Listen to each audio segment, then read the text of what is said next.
Good evening, folks. My name is Jim Kernan, Director of Communications and Strategy with the IPU.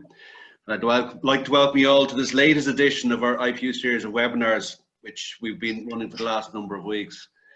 I'm delighted to introduce our presenter this evening, Larry Ryan. Larry is a Director of Behaviour and Attitudes, a market research company who've been involved with the IPU going back to, I think, as far as 2006. In producing our annual public attitudes to usage of pharmacies. Now, this research is very important as it provides an insight to the attitude towards pharmacy and the usage of pharmacies and pharmacy services by a sample thousand members of the public. But this year's results are particularly interesting as the research coincided with the initial COVID-19 lockdown phase. And I suppose the results are reflective of that environment that the pharmacies were operating in at that particular time. So I think we have a very, very interesting 40 to 45 minute presentation from Larry. I suppose just before we begin, a few housekeeping rules, if we don't mind. I think Larry mentioned, if possible, if you wouldn't mind muting your microphone, it just prevents noise coming across the presentation. And just to let you know as well that we're recording this presentation, so if you want to review it again, or you have colleagues that missed out this evening, we'll have it recorded and we'll have it up on the IPU website the next number of days. So anyway, folks, without further ado, I would like now to hand over to Larry. Brilliant. Thanks very much, Jim. And she wanted me to keep an eye on my wisdom teeth because they're facing this way at the bottom, and she's afraid they'd move my teeth. So sorry, I'll leave you alone anyway. Yeah. No. Carmel, I think. We're going there. Yeah, I've muted you. Sorry. Apologies. Anyway, listen, thank you for coming along this evening, and I'm delighted to have the opportunity to present to you.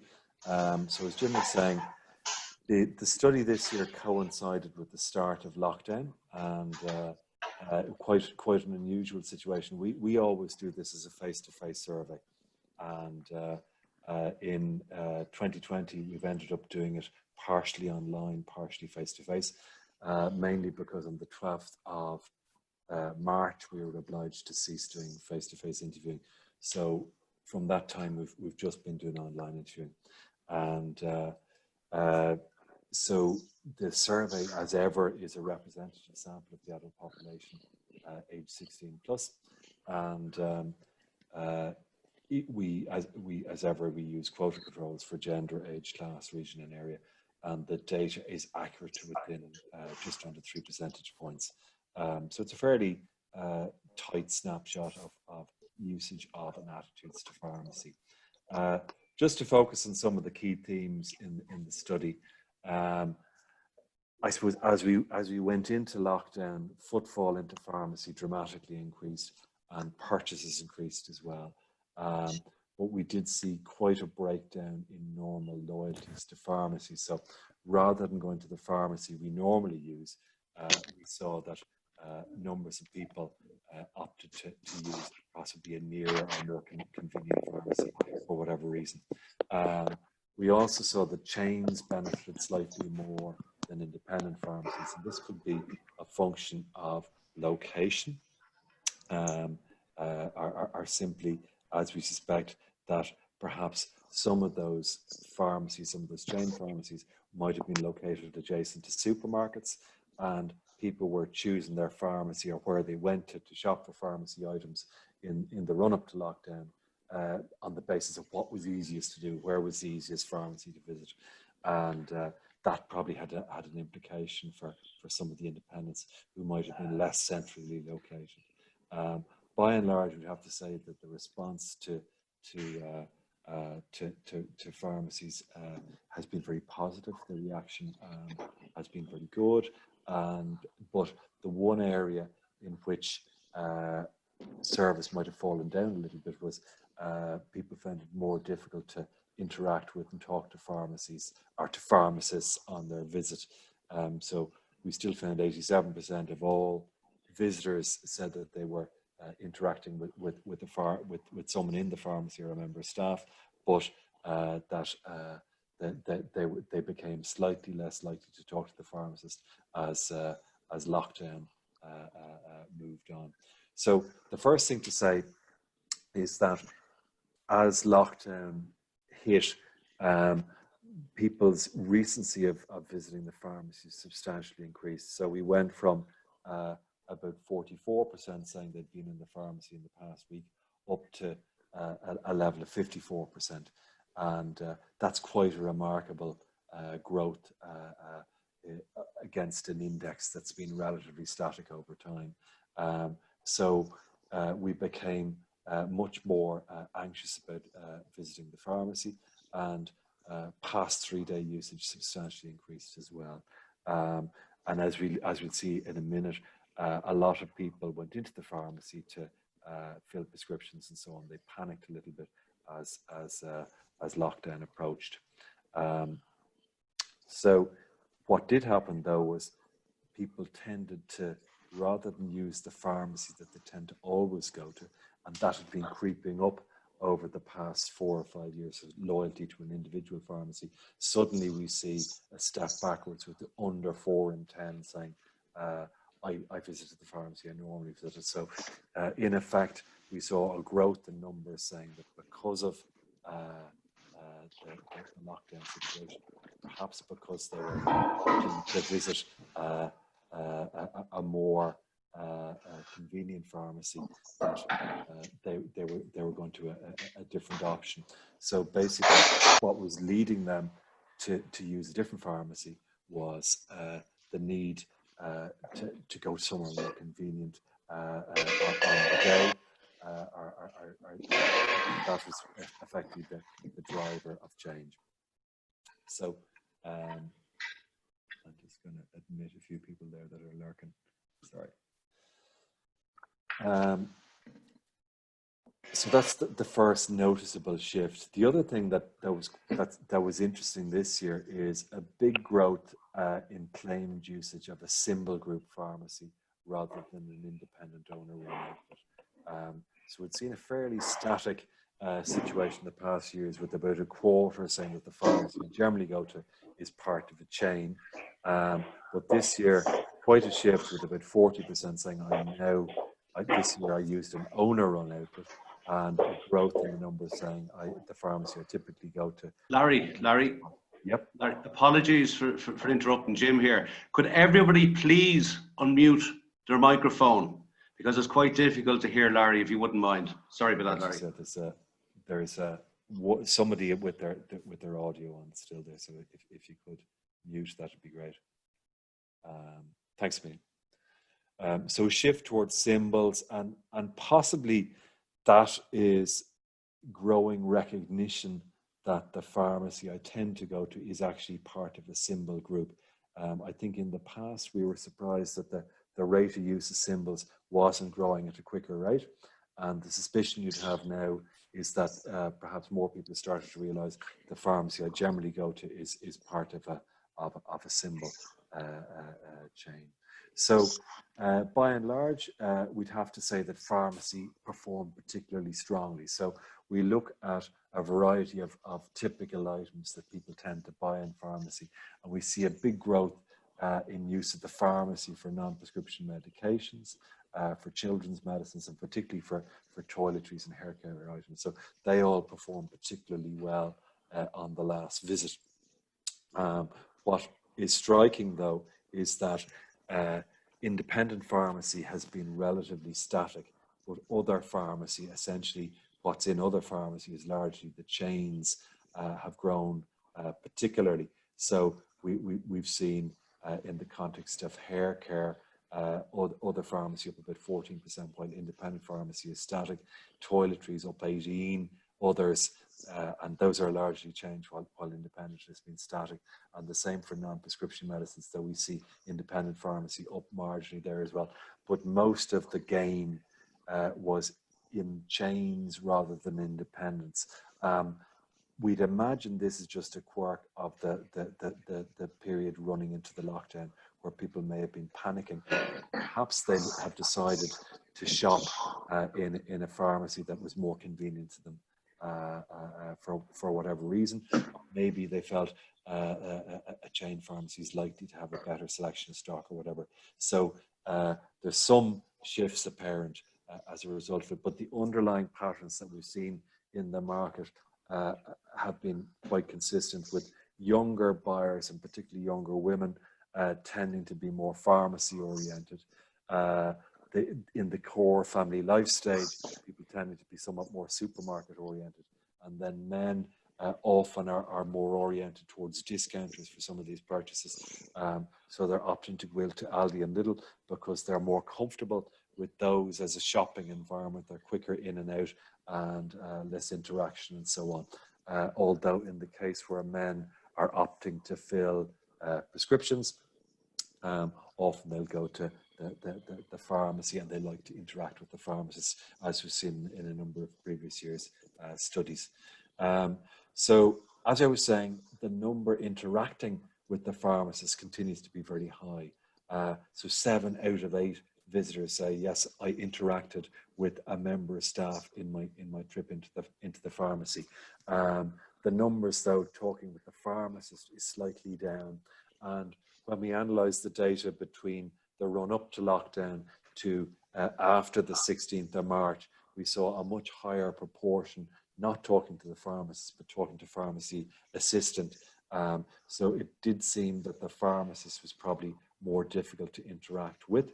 And by and large, as we've seen in the past, that if one went into an independent owner-run outlet, they were more likely to talk to the pharmacist than others, whereas when visiting other types of pharmacy, they were somewhat less likely to talk to the pharmacist. And as we've seen in the past, those visiting a chain or not having a regular pharmacy that they tend to visit are more likely to not interact with the member of staff. So about 1 in 5 customers going into chains are without a regular loyalty to a pharmacy, tending to say that they don't interact with a member of staff. So about 4 in 10 talking to the pharmacist, and they're more likely to have gone into an owner-run pharmacy. About 63% talking to the pharmacy assistant. But what's interesting, that rose from 56% before lockdown to about 66% after lockdown, as the pharmacy became more restricted, and maybe the pharmacists themselves became busier, because as we'll see in a minute, there was a big surge in prescription business, and I suppose the pharmacist was probably more tied up in relation to that. Otherwise, one's assessment of pharmacy on the last occasion tends to have been very positive. So the ratings for convenience, the quality of advice they got, layout of the store and so on, broadly very positive. I've ringed a few of the scores where we have slightly more pink and red, so people being in some way critical, but the levels of criticism are very, very low.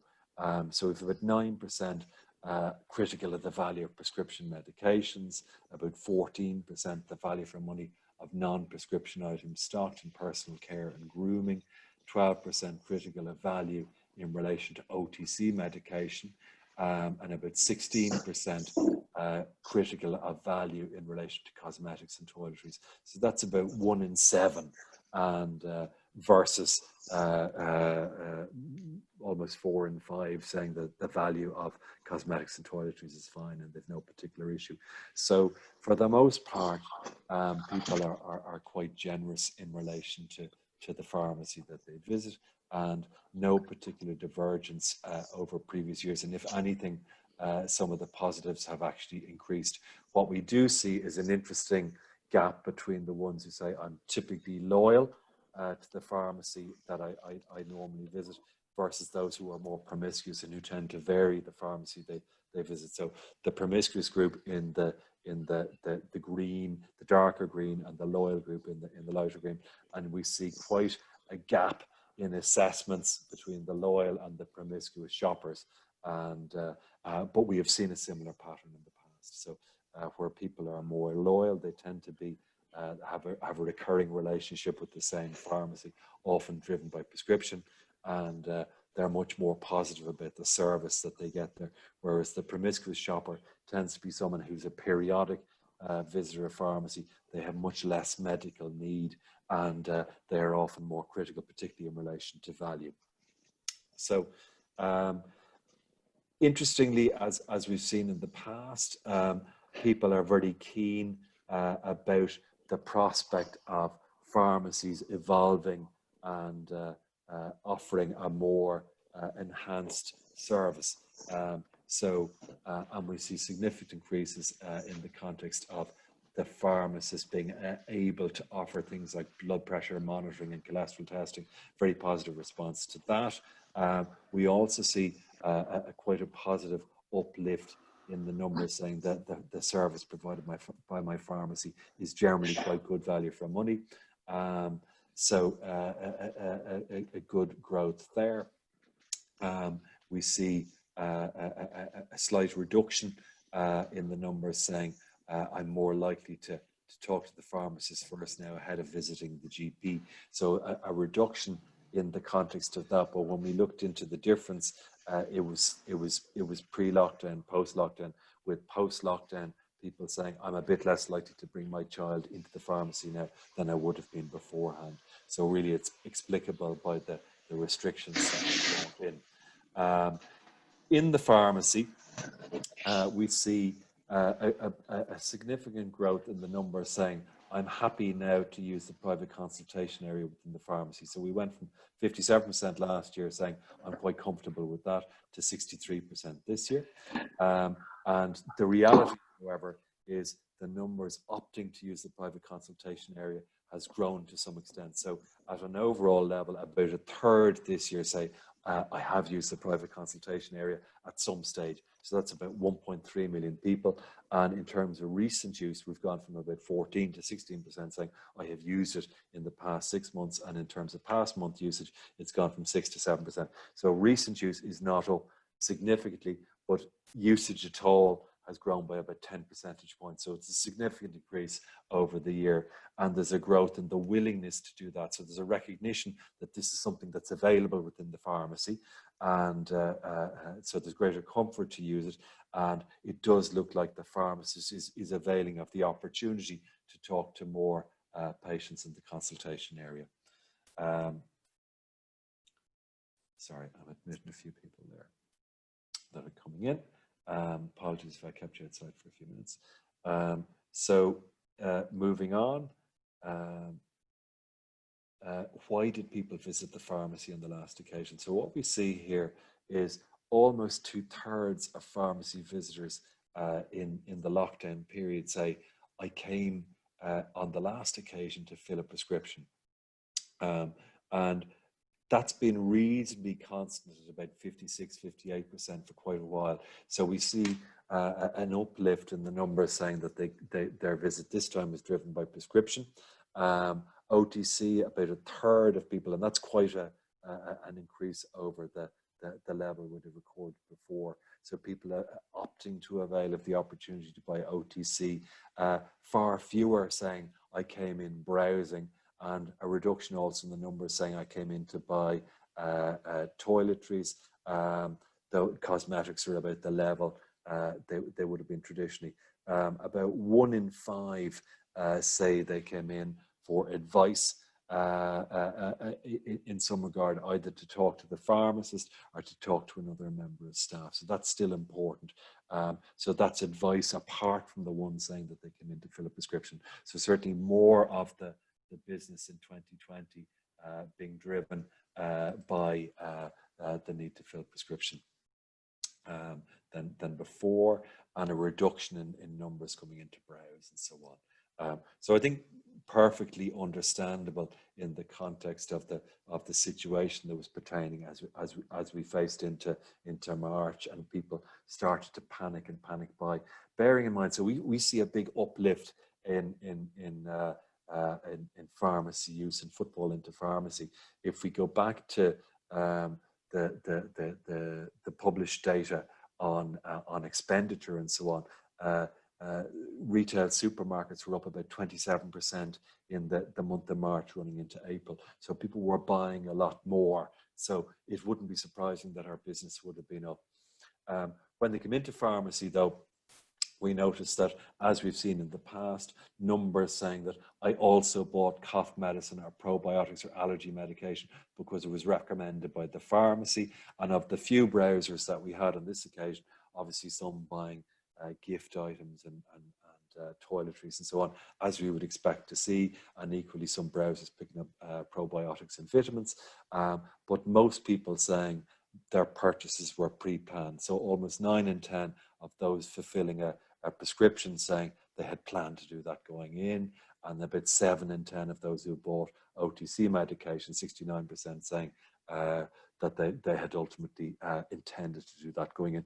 But it's not unusual, as we'll see, for people filling a prescription to also buy probiotics or vitamins because they were recommended by the pharmacist, and we see evidence of that again this year.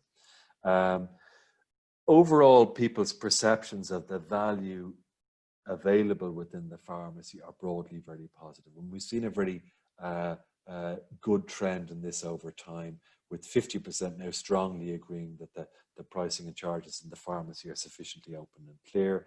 And if we went right back to 2008, 2009, when this was highlighted as an issue, only a quarter of pharmacy visitors saying that they had felt that the charges and prices in the pharmacy were open and clear. So we've seen a very positive trend in relation to that over time. And just to reference also that about 40% of pharmacy visitors, as would have been the situation largely in the past, saying that they're medical card holders, but much higher as you get into older age, and then about 4 in 10 holders of private medical insurance, and a much higher level of holding of private insurance in the older age groups as well. So it's not unusual for older pharmacy visitors to have both a medical card and the wherewithal to pay for private medical insurance as well. So they're often doubly covered. Just to say, when we survey people online, we tend to get a considerably higher incidence of people indicating that they suffer with a medical condition of some sort. So in previous years, about 38% said, I suffer from a medical condition of some sort. When we survey people online, and about 70% of the fieldwork in this, as I said, was done online, we get a higher number saying that they experience a number of different medical conditions. What's interesting generally is we get higher numbers always saying that they experience depression, but we also get higher experience of a variety of different cardiovascular conditions and so on, high and low blood pressure, and we always get higher incidences of obesity online than we do when we interview people face to face. So there's a greater amount of data in relation to that within the main deck, and if anybody has questions on it at any stage, come back to me. So I wanted to reference some data in relation to use of other elements of the medical system. So about 90% of us, 92% of us say we ever go to the doctor, and about 84% of us say we ever go to the pharmacist. So use of either of those is at a similar pitch. But when we look at recency of use, we're much more likely to have gone into the pharmacy recently rather than gone to the GP recently. So there's maybe 6 or 8% will have been at the GPs in the past week versus well in excess of 45% who've been in the pharmacy. And there's also quite a difference in the age pattern of those who choose to visit the doctors versus those who go into the pharmacy. So we can see that use of the GP starts to climb through the age groups, whereas the pharmacy reaches a ceiling in kind of middle age, if anything. But obviously a much greater proportion of younger people resort to visiting the pharmacy rather than necessarily going to the GP for the bulk of the needs. So, and obviously a lot of their medical needs then are satisfied with OTC purchases rather than with prescription purchase. Another element of the study that's kind of interesting is asking people to compare their perceptions of the pharmacist with the GP, and then the public hospital is another element of the health system. And at first remove, we'll see that the pharmacist scores much better than the GP for accessibility. So 89% of all adults consider the pharmacist to be highly accessible versus 60% the GP.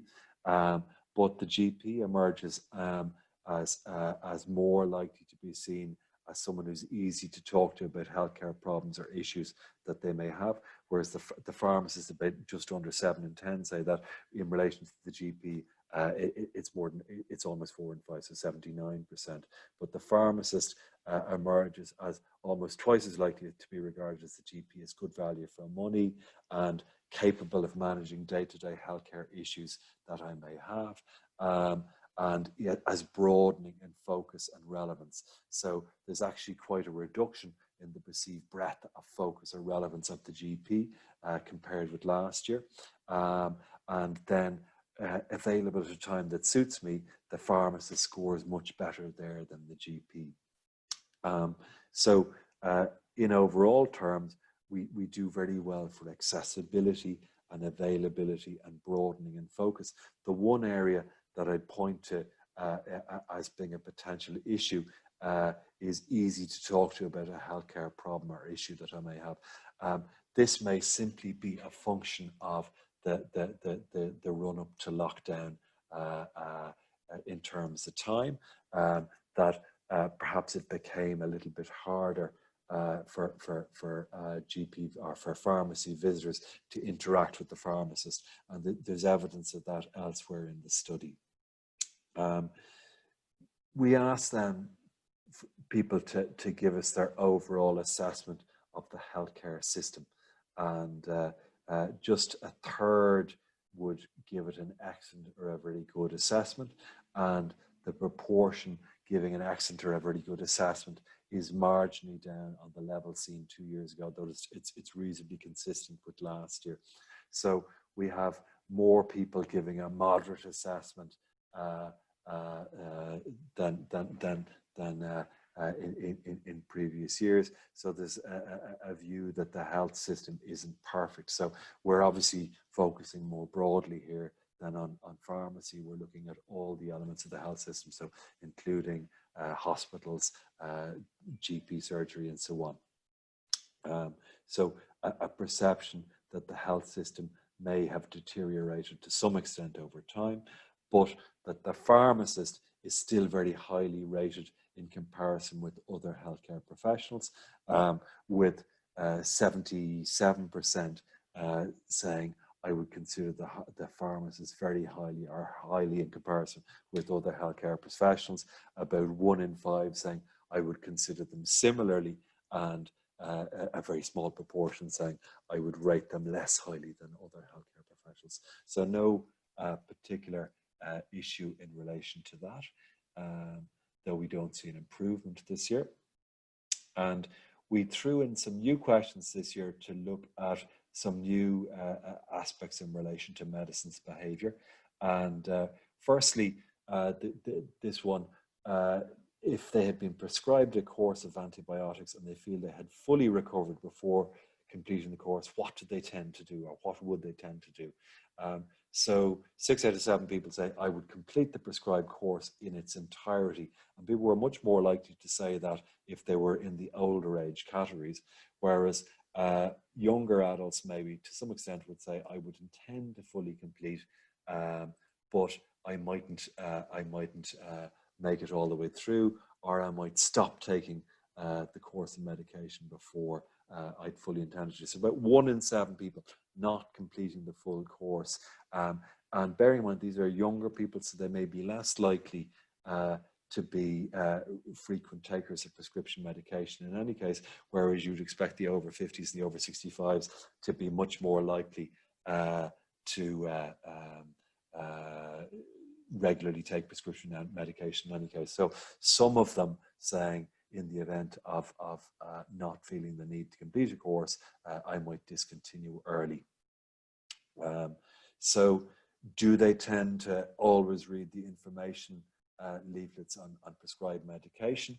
So we've about a third saying, I would typically tend to do that. And then some saying I would rarely or very rarely do that or never do that.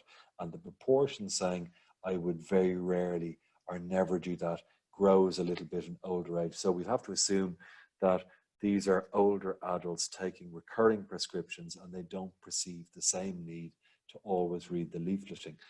So I suppose we can't assume then that older adults or people who are on regular prescription medication are likely to notice changes unless those changes are potentially pointed out to them. So up to a fifth of older adults say that they may not read or will rarely read leafleting that comes within the prescription medication that they take. So something to be mindful of. And what do people tend to do with unused medication? So again, we haven't asked this before. About a third say that they would tend to hoard them or keep them, but this is much more likely younger. So what we do know that some younger adults are saying that if I feel I'm better before I'm finished my prescription, I may discontinue it. So there is potentially younger adults out there who will have medication that they haven't completed are entirely taken, and they may stick that in a drawer and say, I might take it again if I don't feel well. So there is the threat of that with some younger patients, that they're less likely to be regular users of prescription medication, whereas with older adults, they claim that they're more likely to return those to the pharmacy. But we do have about a quarter saying that they will throw them out. They'll either throw them in the bin or they'll dispose of them in the sink or the toilet. Although when we ask the follow-on question, do they realize that that is an unwise thing to do? That 3 in 5 say that they are aware that that's an unwise course of action and that they shouldn't dispose of medication in that way. But about 40% say, no, I'm not aware that that's an unwise course of action. So again, that may be an area that focus should be directed to in the future around the disposal of medication. I think this is something that the IPU asked in the interest of just being able to alert regulators and so on to the issue potentially in the future.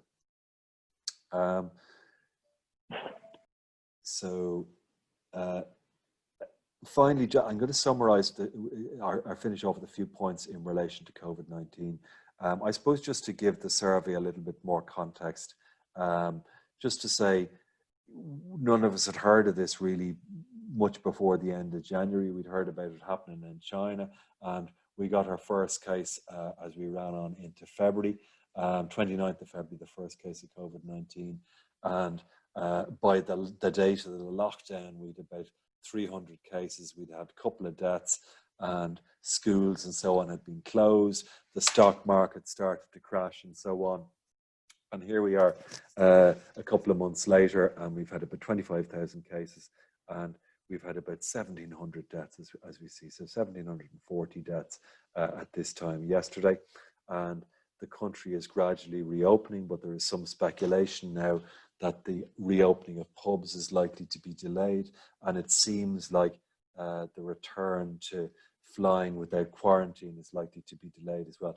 But the bigger issue, perhaps, over and above the numbers unwell or dying, is the impact on the economy. So we've suddenly gone from about 5% unemployed 2 or 3 months ago to a predicted level of 22, 23%.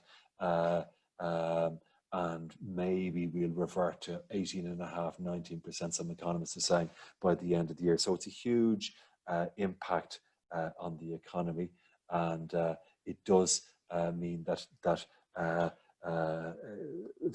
there's a lot of people out there who will struggle financially in the future. We track consumer confidence every month or two, and we've looked at it twice, once in April and then once again, literally we got the data yesterday, and we see that the level of confidence about the economy going forward has fallen to a level below the 2008 level. So quite a spectacular drop. And as we all know, confidence has a fundamental implication for how well the economy is going to perform in the future. So a really big issue is rebuilding confidence and rebuilding people's faith to spend money. We know that people have hoarded money, they haven't spent, and that the hope now is that they come back out and they will spend money. At the start of very early in the period after lockdown, we ran a study across, I think, 14 countries at the time, and we asked people about their confidence in the economy in the months ahead, and the Irish were the most pessimistic, and we were slightly ahead of the levels in places like Japan, where they're notoriously lacking in confidence generally, but equally we were ahead of Chile and Poland and so on, countries with much poorer economies than ourselves. At the moment, our net confidence in relation to the future is very starkly negative. So we think that the future is looking bleak, and that applies both in Dublin and outside of Dublin. In the past, we'd have seen much greater confidence in the Dublin area than in the rest of the country, and suddenly that's gone. So the pandemic has led to a quite a convergence of views about the future of the economy in all regions. And so what's interesting, though, the effect of the pandemic is that 3/4 of adults, nearly 71%, aren't looking for things to go back to normal once the crisis has passed. So people have found that the lockdown period has brought about some nice changes in the way that they live. So only 29% of people want everything to return to normal after lockdown. So they have enjoyed some of the changes that have come to pass. So people have found that they're doing things like banking online now. They're being much more careful what they spend. They're spending more quality time with their family. They're appreciating nature much more. They're using Netflix. They're choosing what they watch on the telly. They're becoming much more aware of the environment and our impact on it. And we also know that people are exercising much more. They're spending more time focused on themselves. And also in the qualitative work we've been doing the last month or two, people are saying, I'm spending much more time talking to my neighbours, talking to friends, interacting with people I wouldn't necessarily have interacted with. And about 1 in 7 are saying, I'm enjoying working from home, and maybe I'll do more of that in the future.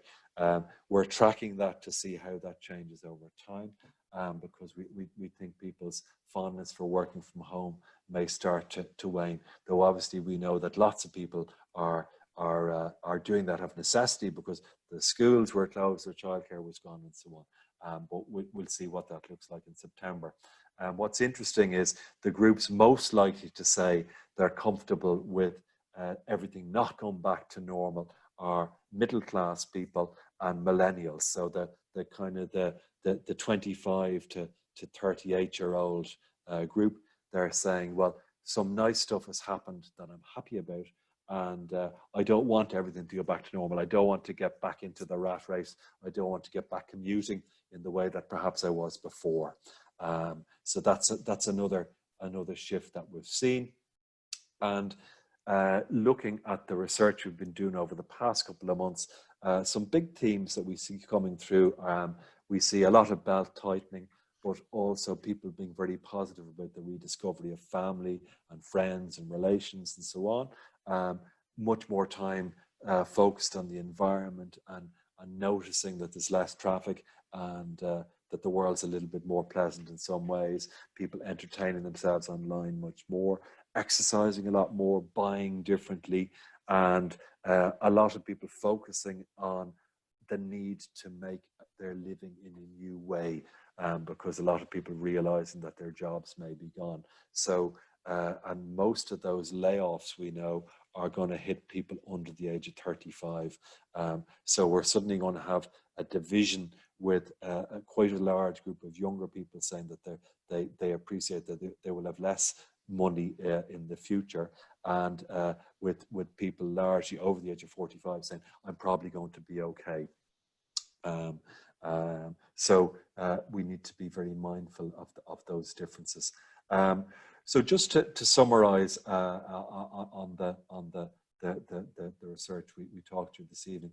Firstly, COVID-19 has caused a major shift in people's shopping patterns at the time of the research, with a lot of people stocking up both on groceries as well as on medical and over-the-counter items. But we saw people rushing in, filling prescriptions and so on.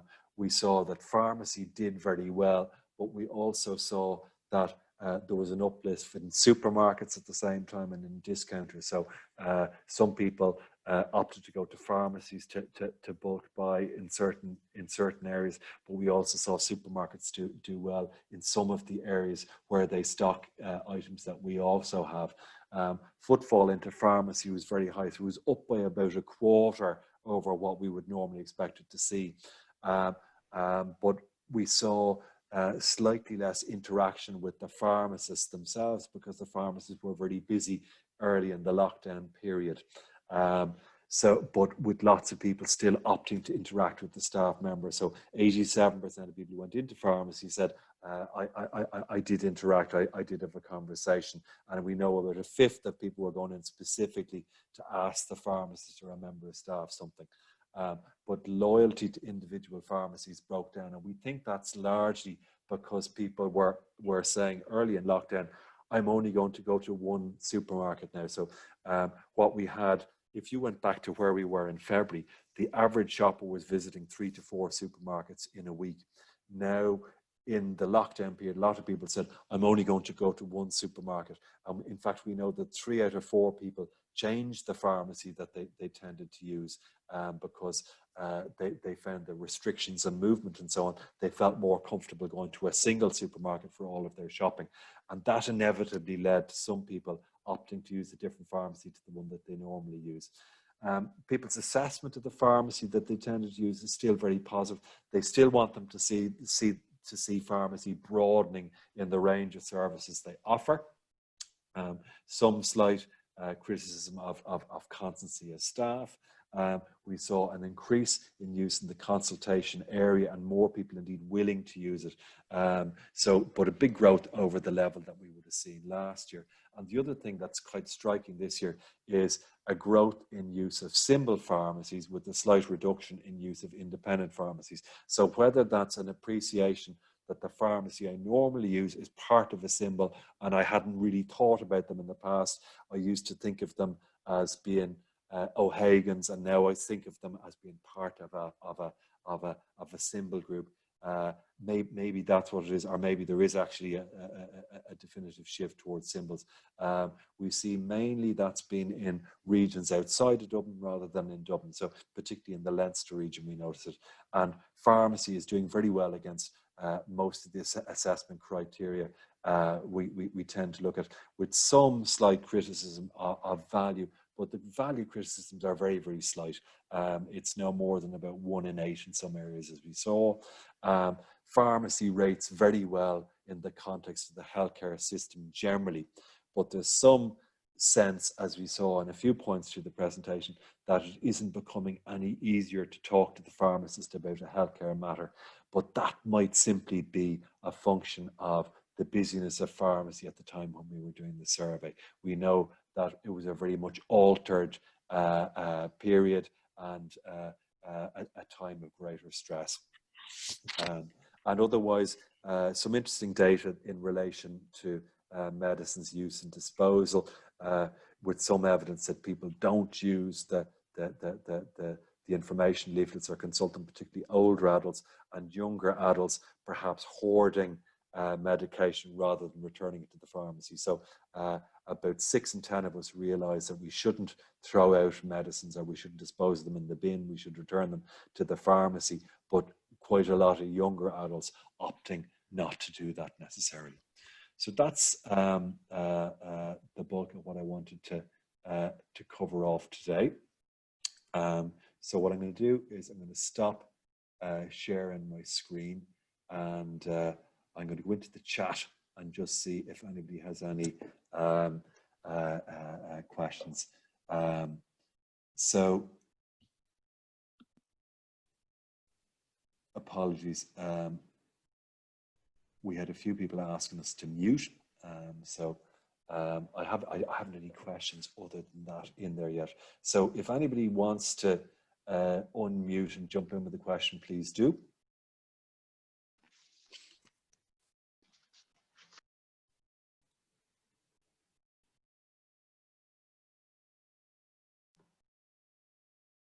Great to see so many of you on there.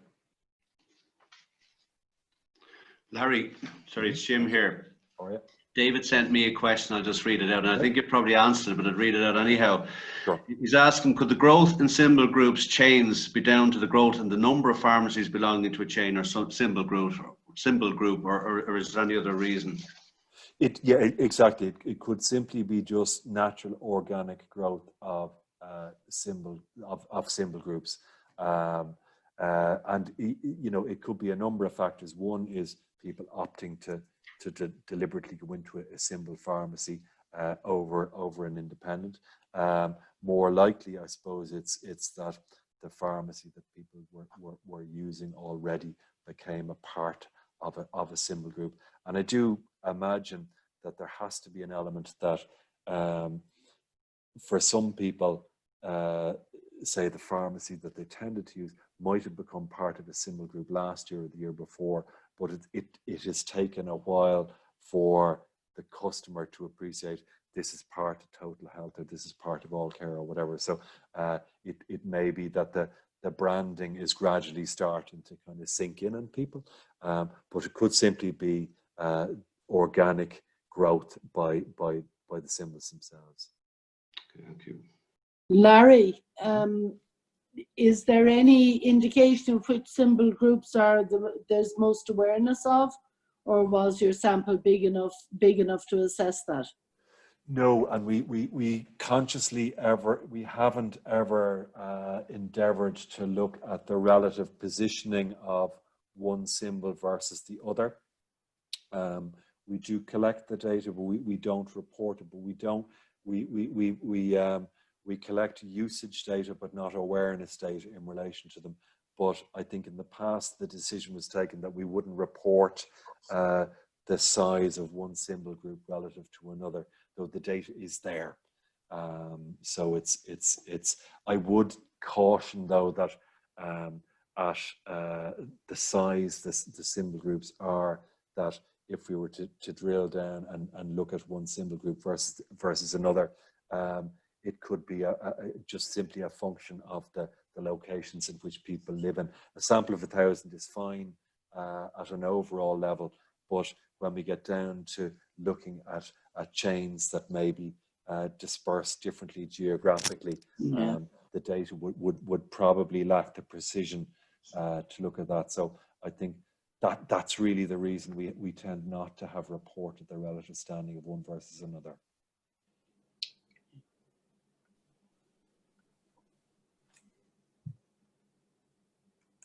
Okay, Larry, sorry, you have a few more questions there in chat. If you don't mind, I can read them out to you. Yeah. Mike has asked, the first one, Mike has asked, Larry, you said pharmacies lacked relevance. So what do you mean here? It's an interesting one for you. I don't remember saying it, apologies, but I direct me back to where I was. Can anybody?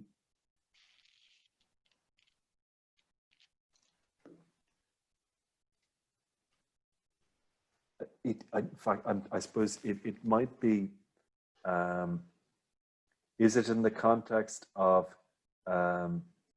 managing one's day-to-day healthcare issues?